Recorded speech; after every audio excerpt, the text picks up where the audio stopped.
सीने में बहुत दर्द हो रहा है। सांस भी ठीक से नहीं आ रही है। आप यहाँ बैठ जाओ, धीरे धीरे, घबराओ मत। अब दिसंबर का महीना शुरू हो चुका था। ठंड अपने पूरे जोर पर थी। सुबह और शाम कोहरा इतना घना रहता कि जैसे पूरी दुनिया सफेद चादर में दफन हो गई। हड्डियों को चीर देने वाली ठंड थी। सांस लेते ही सीने में जलन सी होती थी। रमेश खेतों में मजदूरी करता था। मेहनत ही उसका सब कुछ थी। आज काम मिला तो चूल्हा जलेगा, नहीं मिला तो अंधेरा। हर सुबह वह ठंड से कांपते शरीर के साथ उठता और भगवान से नहीं, काम से दुआ मांगता था। उस दिन भी रमेश सुबह सुबह खेत पर पहुंच गया। वह काम शुरू ही करने वाला था कि तभी उसका मालिक वहां आ गया। अरे रमेश, तू आ गया? चल, अच्छा हुआ।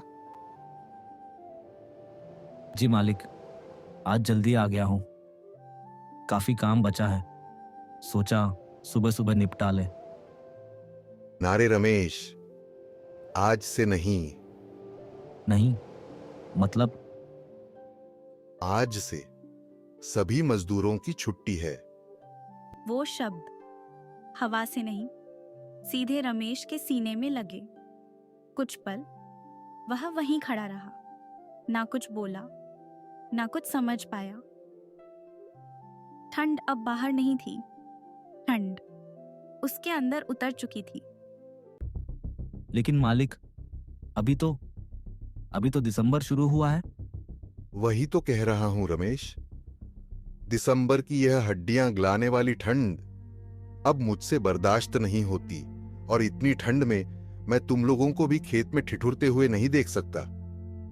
मालिक, आप हमारी फिक्र मत कीजिए, हम मजदूर हैं, आदत है हमें। लेकिन अगर काम बंद हो गया तो घर का चूल्हा बुझ जाएगा मालिक। घर में बूढ़ी माँ है, बीवी है, छोटे बच्चे हैं, सब इसी दिहादी के आसरे जिंदा है। समझने की कोशिश कर रमेश, यह अब मेरे बस की बात नहीं। इतनी सुबह कोहरे में उठकर निगरानी करना, खेतों के चक्कर लगाना, मेरा शरीर अब जवाब दे चुका है। तो निगरानी मत कीजिए ना मालिक, हम पर भरोसा रखिए। हम चोरी नहीं करेंगे, हम काम चोरी नहीं करेंगे। आप चाहे तो आधी मजदूरी दे देना, सूखी रोटी खा लेंगे, पर मालिक काम मत छीनिए। जिद मत कर, फैसला ले चुका हूं। इस पूरे महीने काम बंद रहेगा। अब अगले महीने आना। अगले महीने? मालिक, एक महीना एक गरीब के लिए एक सदी जैसा होता है। भूख कैलेंडर देखकर नहीं लगती मालिक। मुझे माफ कर दे भाई, मेरे हाथ बंधे हैं। यह सुनकर रमेश की उम्मीद और उसकी आंखें दोनों भर आती हैं। वो कुछ पल बस वहीं बुत बनकर खड़ा रहता है, फिर अपने कांपते कंधों को झुकाए बिना कुछ बोले कोहरे में ओझल हो जाता है।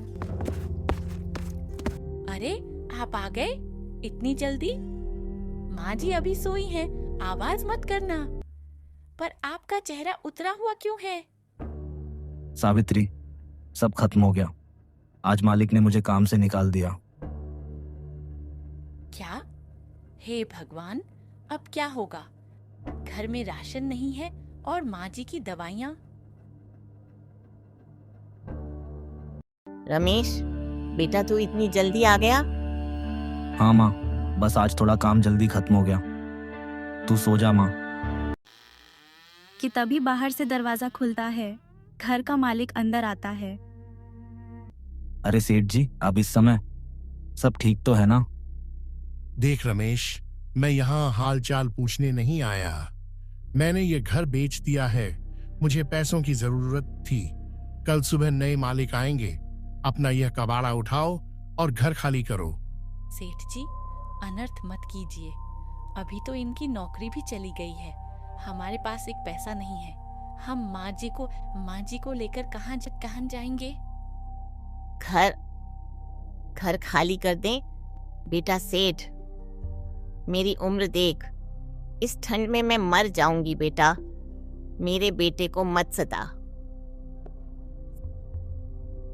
सेठ जी, मेरे लिए नहीं तो मेरी बूढ़ी माँ के लिए रुक जाइए। बाहर दिसंबर की ठंड है, ये रात भर भी जिंदा नहीं बचेंगी। हमें मत मारिए सेठ जी। देखो, मुझे यह रोना धोना नहीं सुनना। मेरी अपनी मजबूरी है। तुम लोग कहीं भी जाओ, रैन बसेरे में जाओ या सड़क पर, लेकिन यह घर मुझे अब भी खाली चाहिए, बस। वो अपनी माँ और पत्नी का हाथ थामता है और थोड़े से सामान के साथ उस ठंडी रात में बेघर होकर निकल पड़ता है।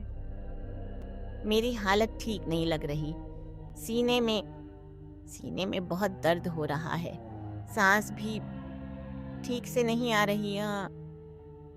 आप यहाँ बैठ जाओ, धीरे धीरे। घबराओ मत अम्मा, मैं यही हूँ।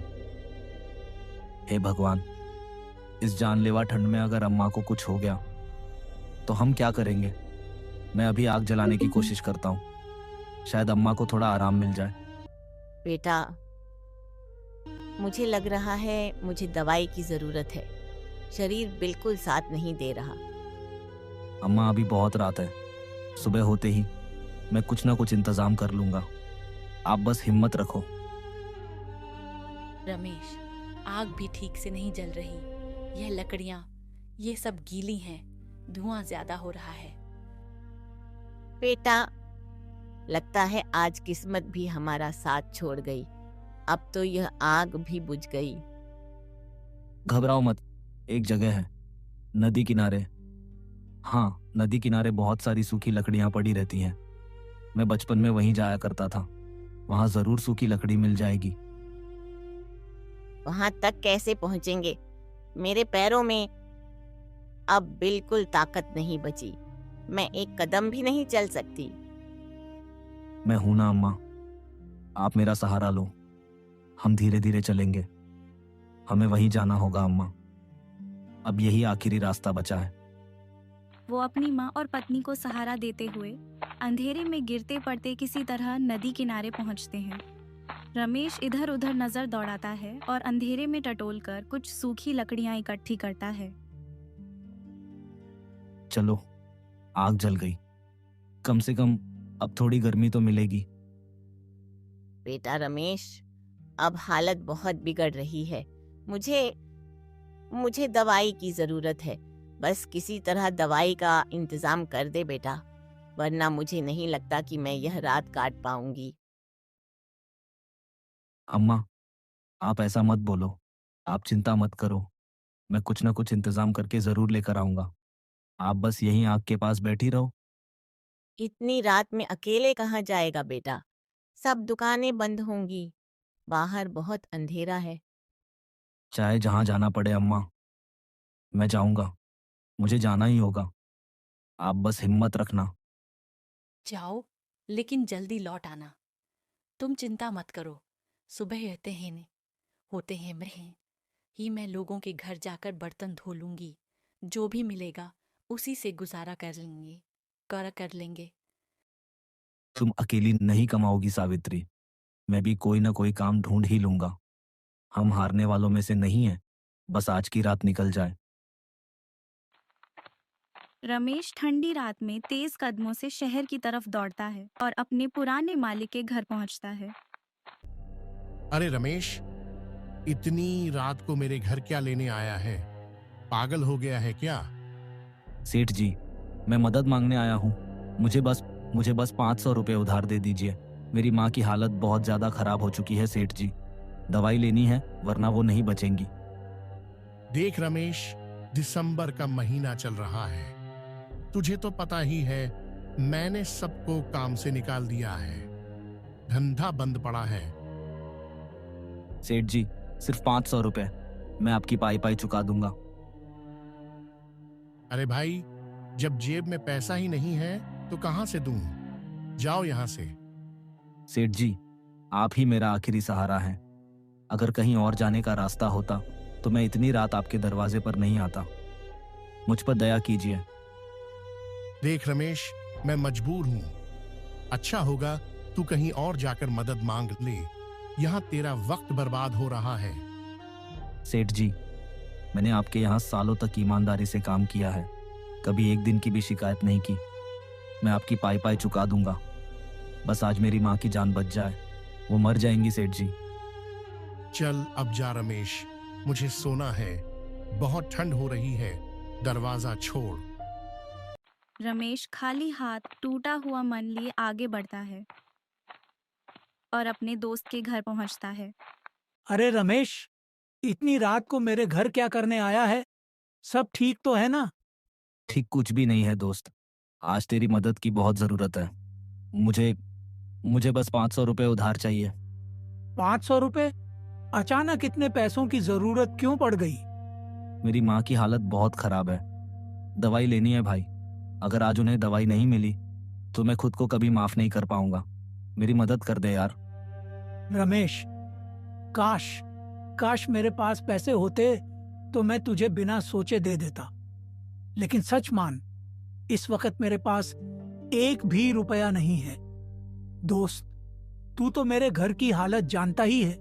काम बंद है, बाजार में मेरा उधार पहले से चढ़ा हुआ है।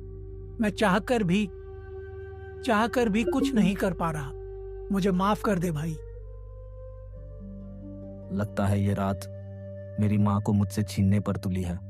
कोई भी मदद करने को तैयार नहीं है। अब किसी से उम्मीद रखना भी भारी लग रहा है। चलता हूँ, अगर किस्मत में कुछ लिखा होगा तो रास्ता खुद मिल जाएगा। रमेश बिना कुछ और कहे सिर झुकाकर वहां से चल पड़ता है। लेकिन कहानी यहाँ खत्म नहीं होती। असली सच तो अभी सामने आना बाकी है। आखिर आगे क्या हुआ? क्या उसकी माँ बच पाई? जानने के लिए देखिए इसका अगला पार्ट बहुत जल्द। अगर आपको ये कहानी अच्छी लगी हो तो इसे लाइक करें, सब्सक्राइब करना ना भूलें और बेल आइकॉन जरूर दबाएं ताकि अगली प्यारी कहानी सबसे पहले आप तक पहुंचे। आपका अपना चैनल शिवानी टून्स।